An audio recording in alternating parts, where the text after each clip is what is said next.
have created a view where there is order date, ship date, and count of customer IDs.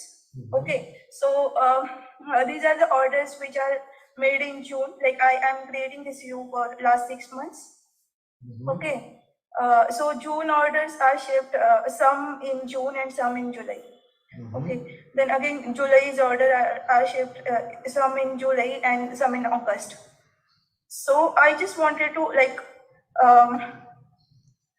I just want to make 2 columns where it should be show which order are shipped in same months, and the second column should be like the order which is shipped in the next month or other months. Okay, I still didn't get you. So you want orders that shipped in the same month and the orders that shipped in the next month.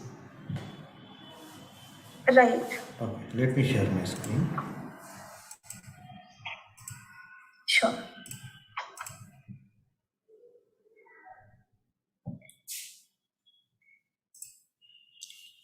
Okay, now you want your order date and in months. Discrete. Here you need 2 more columns, right? With shipped in the same month and shipped in the next order month. date. Yeah. The next 2 columns should be shipped in the same month and shipped in the next month, right? Right.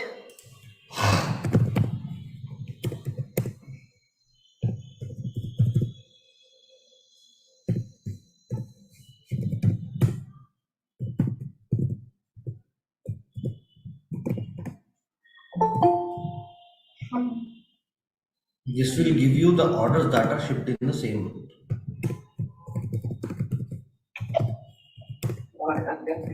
Right. Okay. Yes. So can we take like count of order IDs? Yeah, directly either you can there, here you should take, not there.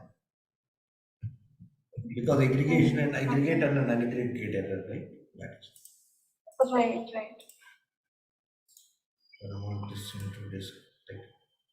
If you want to show it as a values, discrete values, you can show it. Otherwise, you can convert that into continuous and you can write it. The same way, duplicate this calculation. Yeah, and not equal to. Equal to 1, the next month, right? If you have 1 more month, then equal to 2. 1. Okay. Clear? Okay, yeah. Thank you. Okay. Any other doubts, guys?